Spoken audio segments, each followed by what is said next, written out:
Olá, infectos! Sejam bem-vindos a mais um Papo Infectado. Se você está aqui caindo de paraquedas, deixa eu me apresentar. Eu sou Ana Elisa, sou médica infectologista, mestra em microbiologia. Uhul, gente, eu tô tão feliz. A ficha ainda nem caiu, mas mestra. E tô aqui nesse podcast para a gente bater um papo sobre temas da infectologia e da microbiologia. Estamos com uma novidade. Bom, e agora com o fim do mestrado, vou estar podendo me dedicar mais aqui a online, a essa troca que eu tanto amo e que eu tenho certeza que você também. E aí, gente, por conta disso, eu cadastrei, o podcast lá na plataforma Orelo para que nosso podcast possa começar a ter apoiadores. Por apenas R$10 por mês, vocês assinam lá na plataforma. Eu vou deixar o link disponível na descrição aqui do episódio. E aí, por apenas R$10, você vai ter acesso a resumos dos conteúdos abordados aqui no podcast, assim como vai participar de um grupo no Telegram para a gente poder discutir, né, levar o conteúdo daqui para também a gente poder esmiuçar mais, né, ter mais essa troca. E você também vai poder sugerir temas aqui para a gente discutir no podcast. Isso por apenas R$10 mensais. Então, a partir desse episódio aqui, que você já está vendo aí o tema, que a gente vai destrinchar, eu vou falar o tema, né? Porque você já tá vendo aí que é abscesso hepático, mas já tem um resumo lá disponível para vocês que se tornarem apoiadores do podcast, tá? E tem uma coisa que é totalmente gratuita, que você não precisa pagar nada, que é simplesmente seguir o nosso podcast na sua plataforma de áudio preferida. Se você estiver ouvindo no YouTube, dá aquela curtida, segue o nosso canal, além de dar nossas 5 estrelas no Spotify, né? Que das 5 estrelinhas lá para a gente poder estar agariando mais infectolovers para aqui a nossa legião, beleza? Gente, eu sei que o tema do episódio está escancarado no título, só que vamos fazer um casinho clínico, vamos destrinchar para que a gente possa também desenvolver o raciocínio clínico aqui, tá? Esse caso que eu trouxe é um caso baseado em fatos reais, tá? É vida real. Então vamos lá. Esse paciente, ele chegou na emergência e a descrição do atendimento na emergência foi que é uma senhora idosa que há 15 dias iniciou um mal-estar inespecífico e foi diagnosticada com infecção do trato urinário, SIC. Não tem detalhes se ela tinha sintomas urinários nessa ocasião, há 15 dias atrás, se tinha cistite, se tinha disúria, se tinha polaciúria, se tinha dor embaixo do ventre, febre, enfim, porque isso é muito importante, tá? A gente precisa caracterizar bem os sintomas urinários para saber se vai tratar ou não. Porque lembra, bacteriúria sintomática a gente só vai tratar em gestantes e em pacientes que vão fazer procedimentos urológicos. Mas ok, ela veio na emergência porque há mais ou menos um dia ela tem apresentado múltiplos episódios de hiperglicemia, inclusive tendo HGT, né, quando mede lá, afere lá o açúcar, a glicemia, tá dando HI, não legível, porque tá muito aumentado. Então a gente já vê aqui que ela tem uma doença de base, que é a diabetes. Ela refere também que há um dia ela vem evoluindo com náuseas e vômitos, com frequência, ou seja, em grande quantidade, associado com líquido escuro em borra de café e odor fétido. Então, o colega caracterizou como a hematêmese, porque nos vômitos tinha esse aspecto também de líquido escuro, borra de café. E tinha uma dor abdominal difusa. De comorbidades, ela referia que era diabética, insulino dependente, hipertensa e etilismo social. Fazia uso de NPH, 20 unidades pela manhã e 10 unidades à noite, regular ao longo do dia, e para pressão referia uso de hidroclorotiazil e atenolol. Negou alergias. Ao exame, chama a atenção que ela está em regular estado geral, hipocorada, ictérica, ele caracterizou como 2 cruzes em 4, eupneica, sem outros achados. Então, antes da gente ir para os exames, vamos categorizar aqui, né, como é que entra essa paciente. Uma coisa muito importante, muito importante. Ela também referia febre, tá? Então, há um dia, ela, resumindo o quadro, né, há 15 dias ela começou um mal-estar inespecífico e há um dia ela está evoluindo com febre, dor abdominal, náuseas e vômitos, e esses vômitos caracterizados como hematêmese, tá? Uma paciente diabética, referindo inclusive que está tendo valores altíssimos aí de glicemia. Então, gente, nesse caso, a gente vai para nossa listinha de problemas. Se a gente tem uma paciente com febre, com náuseas e vômitos, né, hematêmese, e uma icterícia que é caracterizada ao exame físico, a gente pode botar aí na síndrome febril ictérica, né? Síndrome ictérica febril aguda, no caso, né? Porque começou há um dia. E esse é um ponto que a gente vai destrinchar, mas é importante também que pensar que ela também tem uma diabetes descompensada, pensando até que tem HI, tudo bem que ela não está em coma ainda nem nada, mas a gente também precisa, né, pensar na possibilidade de será que está iniciando um quadro aí de uma cetoacidose diabética, então também colocar lá na lista de problemas, né, então DM descompensada, questionar uma cetoacidose diabética. Mas aí a gente vai focar aqui em destrinchar síndrome ictérica febril, tá? E que tem um componente aí hemorrágico. Eu queria que nesse momento agora, você parasse, dá uma pausinha aqui no pod e tenta pensar assim, ó, em possibilidades. Antes da gente chegar no diagnóstico de fato, no que a gente vai descrever aqui, no que a gente vai detalhar. Mas se essa paciente chegasse para você, o que é que você pensaria? Tá, abscesso hepático, você já viu aí no título, você vai pensar em abscesso hepático. A gente vai chegar lá. Mas tem outras infecções, outras doenças que a gente incluiria aí. Então eu quero que você pause aí agora e faça isso. Tá certo? Bom, eu espero que você tenha pausado, que você tenha feito isso, porque eu fiz. E eu coloquei aqui a seguinte lista de problemas, né? Já que eu tô pensando numa síndrome ictérica febril, eu suspeitei de hepatites infecciosas, né, na fase aguda, então pensei hepatite B, C na fase aguda, hepatite A, tá? Pensei em arboviroses. Então eu tô gravando esse episódio em abril de 2024, então Brasil vivendo um surto, uma epidemia de dengue, então a gente tem que pensar em arbovirose aí. Dengue, febre amarela, das infecções hepáticas biliares, além do abscesso hepático, eu pensei também em alguma infecção biliar, uma colangite, tá? Além de infecções bacterianas como leptospirose e parasitárias como malária. Eu fiz aqui alguns pontos para a gente pensar mais em uma do que em outra. Então, por exemplo, em relação às hepatites B, C e A.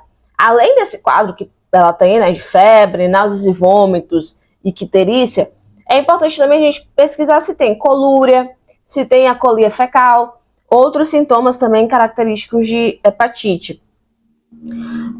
A C a gente acaba afastando mais, porque geralmente a C, quando tem a fase aguda, é mais oligossintomática, então acaba parecendo mesmo uma virose. Mas pode acontecer de ser uma fase aguda mais florida, como está sendo aqui. Então, nesse caso, valeria a pena, sim, a gente solicitar testes rápidos para essa paciente. Então, pedir o IgM para hepatite A, a GHBS da hepatite B, junto com o anti-HBS e o anti-HBC, e o anti-HCV. É muito importante a gente fazer essa triagem inicial. Aqui no podcast já tem um episódio só sobre hepatite A. Sugiro lá que vocês escutem, tá? E aí também, gente, é muito importante a questão epidemiológica, né? Aqui na emergência, o pessoal não descreveu isso, mas a gente tem que perguntar. O infectologista tem que perguntar de vida sexual, se faz uso de preservativo ou não, quais são as práticas, e também da questão, né, de ingesta, ingere água contaminada, alimentos mal higienizados, tudo isso pela, né, transmissão fecal-oral. Em relação às arboviroses, a gente teria que questionar também, além da clínica dela, sintomas como cefaleia, que é muito importante, na dengue inclusive, né, uma cefaleia retroorbitária. Questionar também sobre mialgia, artralgia, é muito importante, nessas arboviroses é muito frequente, e é o que o paciente traz logo, ela já não traz sobre isso, mas a gente precisa questionar ativamente. Outra coisa também, tem um sinal de Fagê, pensando na febre amarela? O sinal de Fagê é quando a pessoa tem a febre e tem bradicardia, sendo que não é patognomônico, nem todo mundo com febre amarela vai ter o sinal de Fagê, mas é uma coisa também que é interessante pesquisar.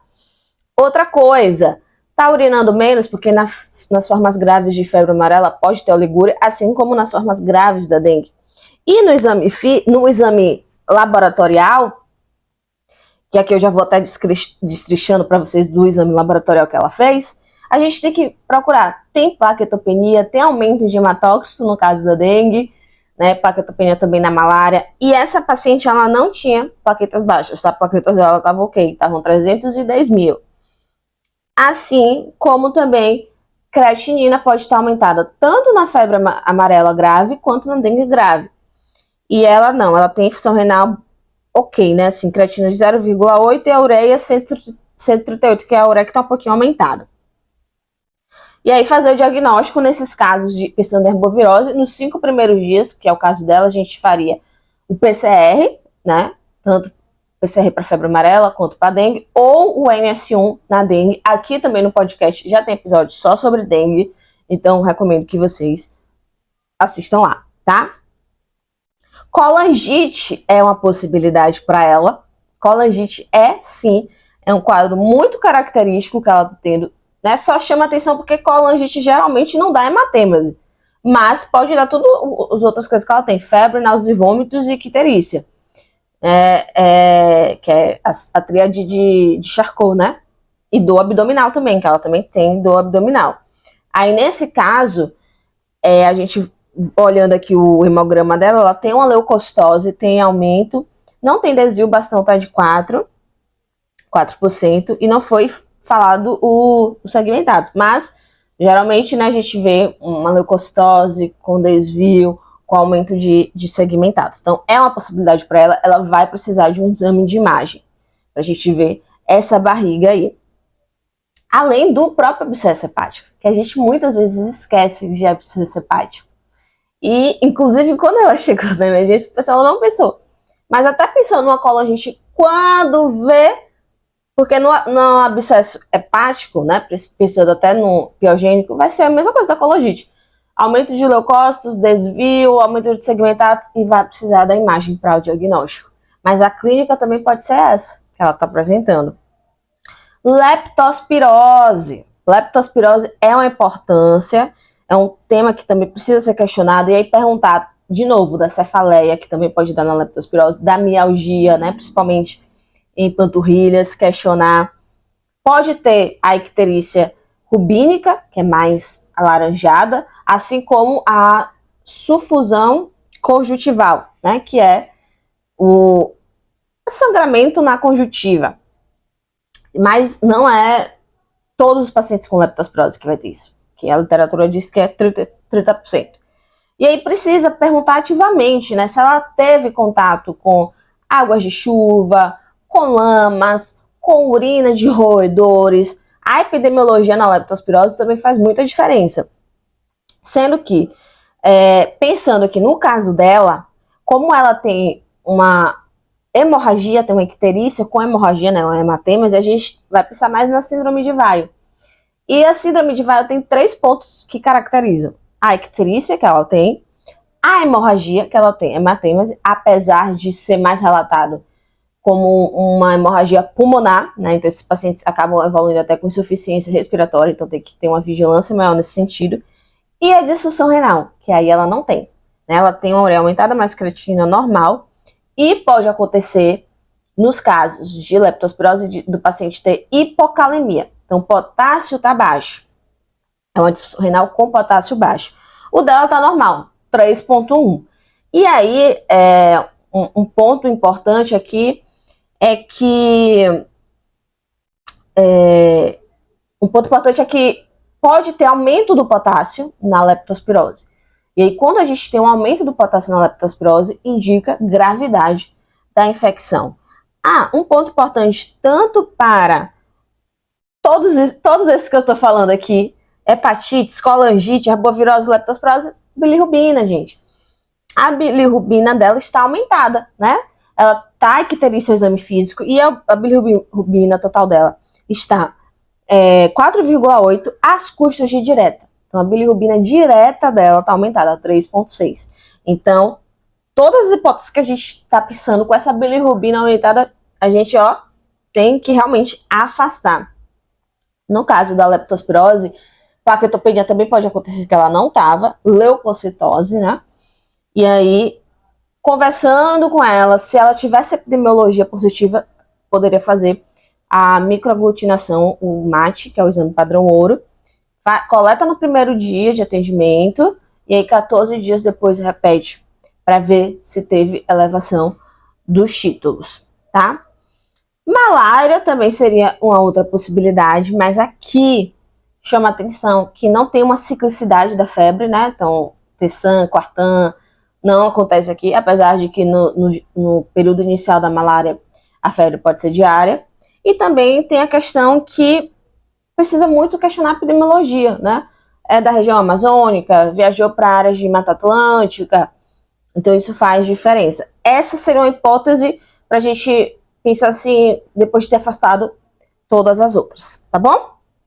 Então, beleza, essa paciente fez o exame de sangue, que eu mostrei aqui para vocês, que chamava a atenção que ela tinha um HB de 7, tava com HB baixo, hematócrito de 21, então realmente ela estava sangrando, teve aí uma perda importante, com a leucocitose de 14.400, plaquetas normais, tinha amilase e lipase normais, a glicose estava 625, velho. Sódio de 122, potássio de 3,1, bilirrubina aumentada às custas de direta. Só um abrindo para dizer, essa paciente é aquela paciente que a gente vai chamar, vai atender parceria com a galera da clínica médica, tá, queridos? TGO aumentada de 154, TGP também aumentada de 78, então mostra que provavelmente tem algum acometimento hepático aí. Fosfatase alcalina de 157, gama-GT de 42, PCR de 7,9. E aí, o colega, além do exame de laboratório, pediu uma TC de abdômen. Inclusive, até falar aqui com vocês que foi feito os testes rápidos para as hepatites, tudo negativo, tá? Para a dengue também ela foi testada, fez o RNS1 negativo também. E aí, como ela fez o exame de imagem, que aí agora vem o grande spoiler, febre amarela, malária, leptospirose não precisa ser investigada.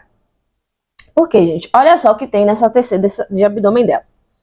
Fígado com lesão expansiva lobulada, hipodensa e com impregnação irregular de contraste, medindo 10,7 por 7,3 centímetros.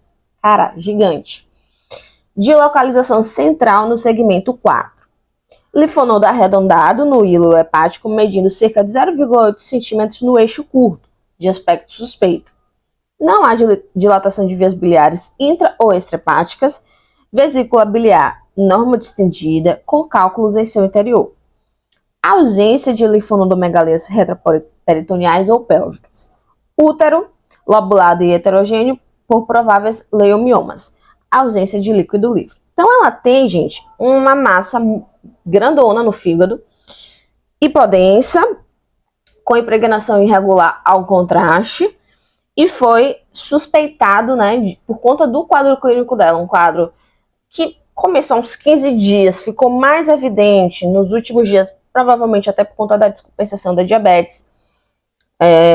se pensou numa hipótese infecciosa no abscesso hepático, mas óbvio que também aqui, né, até como vocês vão ver, outras patologias de base precisam ser investigadas, como a neoplasia, por exemplo. Que vocês vão ver aqui, na nossa discussão sobre abscesso hepático, que quando há uma compressão da via biliar, né, não é o caso dela, né, que fala que não tem nenhuma compressão, mas quando tem uma compressão, enfim, pode acontecer de ter uma malignidade predispondo a um abscesso hepático. Tá? Então acabou que ela foi manejada como abscesso hepático. E por isso que eu queria discutir esse tema aqui com vocês, tá certo? Quem se tornar o nosso apoiador vai ter acesso a mais conteúdo, né? Que eu deixo sempre a referência aqui, mas os apoiadores do podcast, eles vão ter acesso ao resumo do caso e mais referências sobre abscesso hepático, assim como também poder tirar dúvidas sobre esse caso, sobre a gente poder destrinchar mais esse caso lá no nosso espaço, tá certo? Então, vamos aqui. Quando a gente fala de abscesso hepático, a gente está falando de uma massa de pus no fígado. E essa massa de pus, ela pode ser causada por bactéria, por vírus, por fungo, por parasita. Só que os mais importantes, os mais frequentes, é por bactéria, que é o abscesso hepático piogênico, ou por parasita, que é a entamoeba histolítica, né, a ameba. Então, o abscesso hepático amebiano. Então, é isso que a gente vai destrinchar aqui. Quando a gente está falando do abscesso hepático piogênico, a gente está falando de um abscesso que pode ser causado por uma bactéria ou por várias bactérias. Bactérias gram-negativas, a gente tem que lembrar de E. coli, então enterobactérias E. coli, Klebsiella pneumoniae. Klebsiella, gente, é muito frequente em pacientes diabéticos, né, como é o caso dessa nossa paciente, e está muito relacionado a ter um aumento de casos de abscesso hepático por Klebsiella lá no Sudeste Asiático. E fora que o abscesso hepático por Klebsiella, a gente tem que ficar ligado porque ele pode ter manifestações extrahepáticas, como a gente vai ver. Então pode causar, enviar trombo séptico para o olho, para as meninges. Então é algo que a gente precisa ficar alerta. E pode também ser causado pela Yersinia enterocolítica, que é mais comum em pacientes com hemocromatose. Associado ou não, pode ter os grãos positivos, então, estáfilo, estrepto, enterococo, tá? Estáfilo é mais comum ou pela veia hematogênica, então, um paciente com endocardite que acabou disseminando o estáfilo do coração para o fígado, ou então, quando é trauma, o estáfilo da pele acaba entrando, né, no fígado por conta do trauma. Estrepto também é mais comum pela via hematogênica. Então, se o paciente tem alguma infecção e essa infecção de corrente sanguínea acaba levando o estrepto. E anaeróbios podem estar também presentes ou não. Então, os bacteroides, né, como você fala, o anaeróbio de barriga, que é o bacteroides, e também fusobactéria.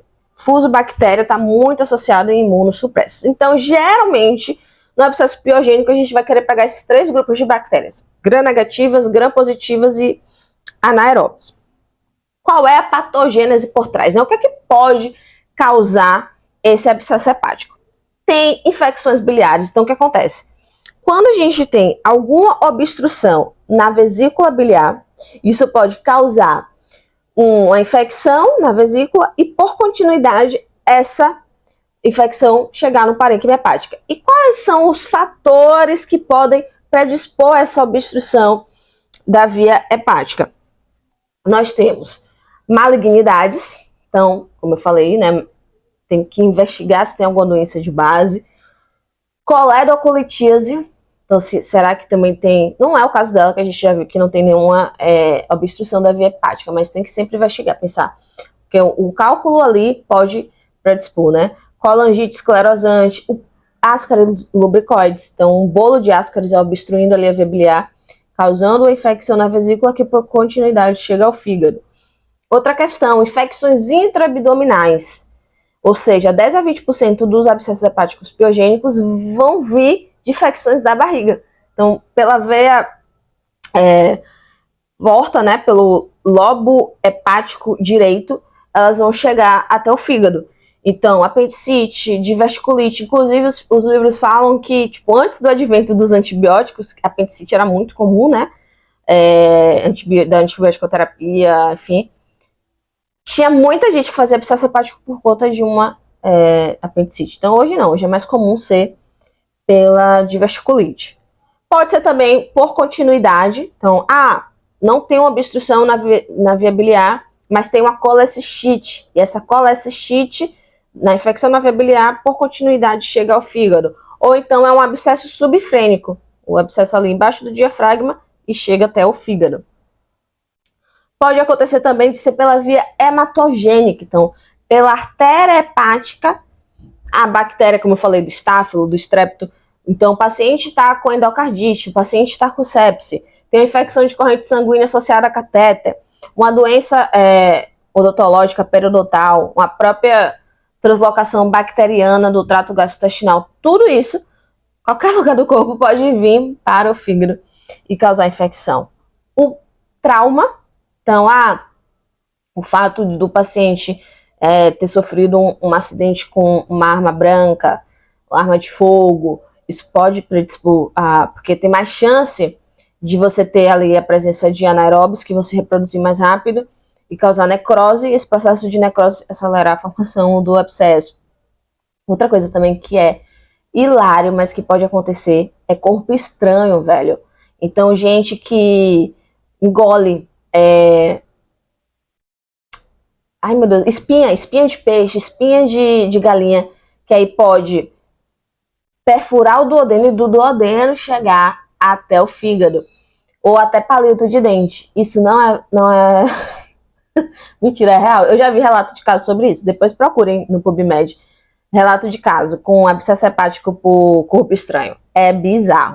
E pode ter também uma origem criptogênica, viu, gente? Pode não ter nada associado e simplesmente apareceu. A clínica, qual é a clínica nesses casos? É uma clínica que é muito inespecífica. Então, por isso que eu falo assim, eu acho que a gente nem pensa tanto em abscesso hepático. Muitas vezes a gente é surpreendido pela imagem, porque a gente nem pensa tanto, porque a clínica é muito inespecífica. Então, o paciente vai ter a febre, né? Então, a temperatura axilar maior ou igual que 37,8, do abdominal, que é nosso paciente dizer uma dor abdominal difusa, mas geralmente é mais comum no quadrante superior direito. E pode ter também calafrios, assim como pode ter icterícias, náuseas, vômitos que ela tinha, cefaleia, anorexia, perda de peso, mialgia pode acontecer, diarreia, hepatomegalia.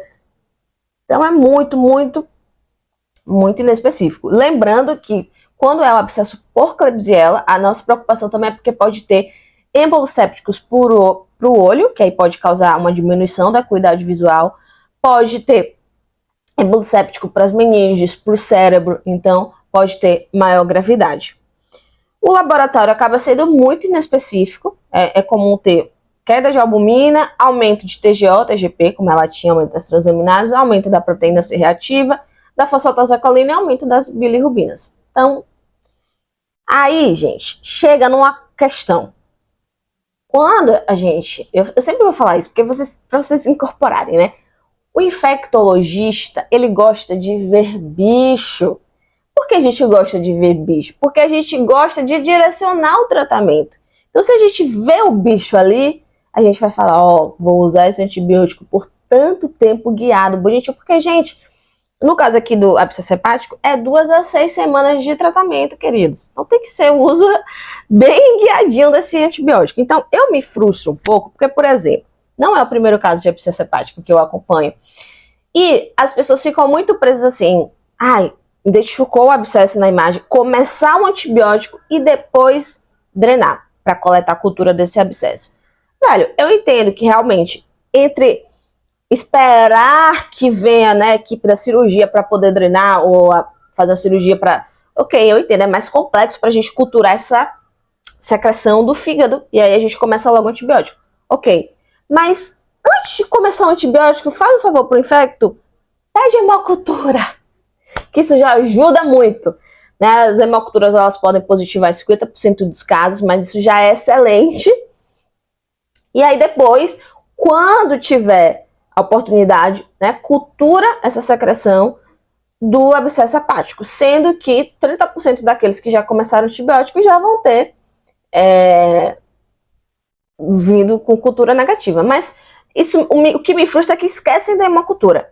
Então, se você vê um paciente com abscesso hepático, a gente vai ver quais são as indicações de drenagem, tá? Porque não são todos os abscessos que têm indicações de drenagem. Mas, antes de iniciar o antibiótico, pelo menos faça alguma coisa, hemocultura. E aí, quando tiver a oportunidade, e se der, cultura a secreção desse abscesso, tá bom? E a radiologia também vai ser fundamental. Aqui, a radiologia, inclusive, ela muitas vezes que faz a gente lembrar do abscesso. Então, temos a ultrassom e a tomografia. Ambas têm alta sensibilidade, né? Sendo que a ATC chega a quase 100%. A ultrassom, ela vai sim identificar o abscesso, só que se for um abscesso muito pequenininho, já fica mais difícil a visualização. E aí, por isso, a ATC também acaba sendo melhor, porque tem maior sensibilidade, consegue ver abscessos menores, além de ajudar a gente a diferenciar abscesso de tumor. Para os apoiadores, eles vão ter um resuminho, e aí no resuminho eu coloquei uma imagem de uma ATC que mostra alguns sinais característicos, tá? Só para que vocês possam lembrar, porque é óbvio que o pessoal da rádio nos ajuda muito nisso. Mas temos o sinal de duplo alvo, quando a gente pensa no abscesso, em que você vai ter uma lesão central hipodensa, aí tem um anel interno que está hiperdenso, e na borda desse anel interno tem uma região hipodensa. Então fica por isso esse duplo alvo. E temos também o sinal de cluster, em que você tem múltiplas lesões hipotenuantes em que elas estão se aglomerando para formar uma lesão única. E aí eu consegui uma imagem que tem esses dois sinais. O tratamento. O tratamento, gente, você vai então, né, manejar, viu esse abscesso, essa paciente, a coletar a hemocultura, que não foi coletada, chamar a cirurgia, né, porque 10 centímetros, vamos combinar, e iniciar o antibiótico. O antibiótico que a gente geralmente faz empírico é uma ceftriaxona, para pegar grande maioria, né, das enterobactérias, Staphylo aureus, sensível à meticilina, e o estrepto, então cefalosporina de terceira geração, ceftriaxone, que a gente sempre usa. Pode ser também associado a quinolona, né, mas a gente tem usado cada vez menos quinolona por conta dos efeitos colaterais, e associa aí o metronidazol para pegar o anaeróbio, tá? Então, essa é a duplia que geralmente a gente faz. Aí a gente, uma vez que recebe a cultura do sangue e a do abscesso, a gente vai ponderar se vai fazer o desescalonamento ou não. O tratamento é de 2 a 6 semanas, tá? Então, geralmente eu faço ali por 4 semanas, dependendo da evolução do paciente, sendo que as 2 primeiras semanas são IV. Então, essa paciente mesmo, ela fica, né, até o questionamento se é um amebiano ou se é um piogênico. A gente já vai chegar lá. Mas, de qualquer forma, o pessoal começou o ceftriaxone com metronidazol, não foi coletada a hemocultura, mas tinha a cultura da secreção que veio negativa, mas ela já estava em uso de antibiótico. Então, a gente combinou de manter pelo menos 2 semanas aí venoso de ceftriaxone e metronidazol, e aí depois, ela tendo melhora clínica, ela sairia com cipro oral e metronidazol oral por mais 2 semanas, tá bom? A drenagem percutânea, que pode ser guiada, né, por radiologia intervencionista. Quando é que a gente indica a drenagem percutânea?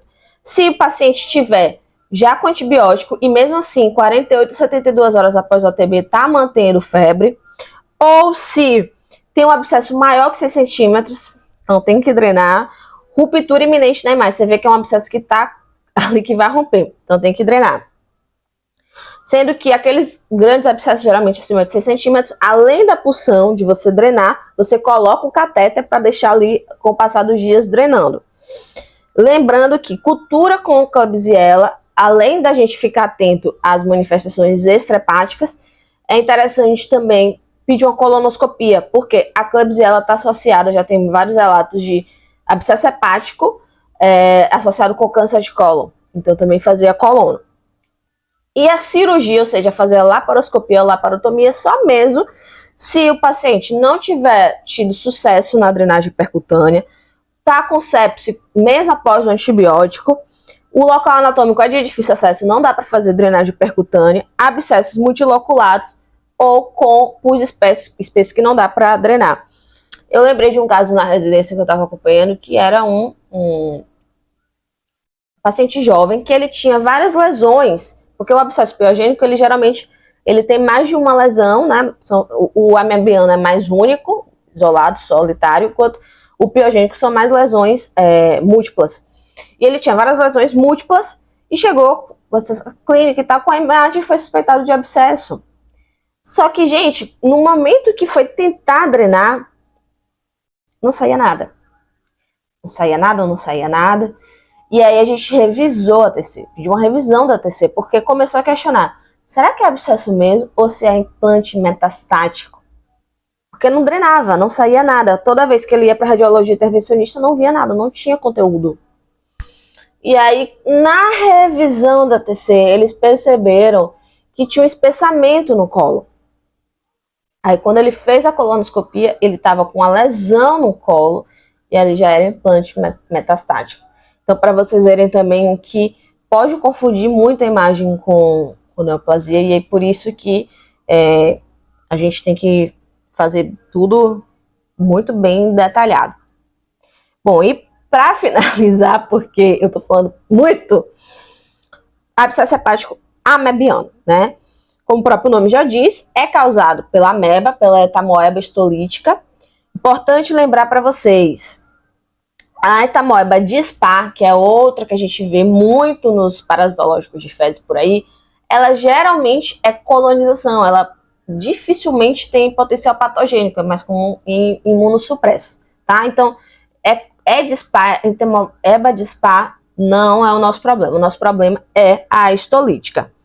Como é que acontece essa transmissão, né? Então, quando tem higiene inadequada, então não lava direito os alimentos ou água sem a devida filtração, a higiene adequada das mãos, tudo isso que acontece, falta de saneamento básico, a pessoa vai e ingere os cistos da ameba, que é a forma infectante, certo? Ao ingerir os cistos da ameba, esses cistos eles vão chegar lá no intestino. No intestino, então, a ameba sai do cisto e se torna trofozoito, tá? E aí, o paciente ele pode ser colonizado por trofozoitos lá no intestino, não ter sintomas nenhum, ou pode apresentar sintomas quando esse trofozoito ele começa a infiltrar na membrana do colo, né, no epitélio do colo. E isso causar diarreia, dor abdominal, enfim. E, né, a colite. E quando esse trofozoito invade mais profundo o epitélio, ele consegue chegar até a corrente sanguínea.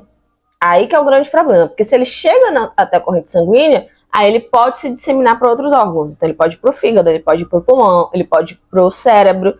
Geralmente 2 a 5% dos pacientes. Não é tão comum, mas pode acontecer. E aí quando vai para o fígado, é que acontece aí da gente ter a formação do abscesso hepático.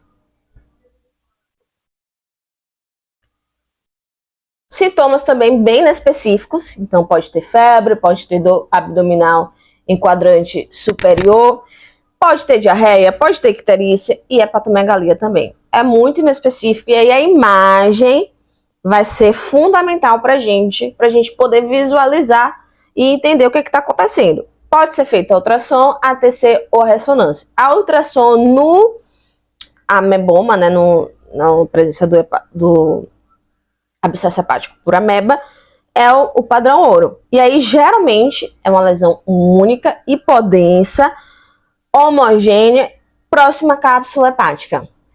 Que eu até fiquei me questionando se o caso dessa paciente, né, não seria um ameboma, né, um abscesso hepático por ameba. Por quê?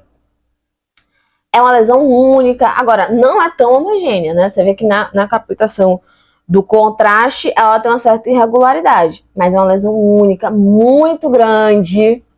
Então, também fiquei me questionando se não é um abscesso por ameba. Uma outra possibilidade seria pedir a sorologia, só que a sorologia acaba não sendo tão útil no diagnóstico, por quê? Em áreas endêmicas, a pessoa pode ter uma sorologia positiva por já ter se exposto no passado. A gente vive num país endêmico, né? Infelizmente, um país em que as condições de higiene acabam sendo precárias, enfim. E também porque a pessoa pode ter se exposto anos atrás e ainda ter sorologia positiva. Então, por isso que realmente o melhor é fazer o exame de imagem. Para tratar, é o metronidazol. Tá? Metronidazol 500 a 750 miligramas de 8 em 8 horas por 7 dias. Então, nessa paciente, como ela já está com metronidazol pensando na cobertura lá dos biogênicos, que aí acaba também pegando a ameba, por isso que eu já fiquei mais tranquilo. Porque como a gente não conseguiu isolar nada, e né, uma paciente grave e tal, até porque assim, ela tem fatores de risco para abscesso hepático, como a diabetes, idade avançada, enfim. Como fica aquela dúvida, então, de qualquer forma, já está sendo, tratou também, né? Vai fazer os 7, 10 dias, vai tratar também a ameba. A alternativa seria o tinidazol. Drenagem, no caso do abscesso amebiano, é quando não melhora com o metronidazol, quando o abscesso é maior que 10 centímetros, quando tem imagem sugestiva de que pode romper em breve, ou quando está super infectado com a bactéria. E a cirurgia geralmente fica mais reservada para complicações como ruptura do abscesso. Tá certo, galera? Eu achei muito legal esse caso e eu falei, vou levar para o pessoal, porque o que eu quero deixar de mensagem aqui para vocês? O abscesso hepático, ele é muito inespecífico. Os sintomas clínicos, né, como a gente viu, pode ser uma gama de diagnósticos diferenciais que a gente tem que investigar, tá? Mas que pode ter uma clínica muito inespecífica. E aí, quando a gente pede um exame de imagem e se depara com uma suspeita de um abscesso hepático, biogênico, amebiano, enfim, abscesso hepático, o que eu quero que vocês tenham em mente é que, ok, se tiver indicação de drenagem percutânea, você vai solicitar a drenagem e a cultura da secreção desse abscesso hepático. Mas antes até de começar esse antibiótico, não esquece de pedir hemocultura. O que eu sinto muito falta é disso, as pessoas ficam muito concentradas em vamos drenar, e esquecem a hemocultura. Também vai ajudar nesse diagnóstico e depois até desescalonar. Lembrando que o tratamento, se for biogênico, 2 a 6 semanas, então média de 4 semanas, a gente começa com ceftriaxone mais metronidazol, podendo desescalonar conforme as culturas, enquanto o da amebíase é o tratamento só com metronidazol por 7 a 10 dias, tá bom? Comentem aí o que vocês acharam do nosso EP, das novidades, quero ver muitos apoiadores por lá, e quem se tornar o infecto de carteirinha, o infectolover de carteirinha, um apoiador aqui do nosso projeto, a gente continua a nossa discussão lá no nosso grupo. Beijão, galera, e até o próximo Papo Infectado.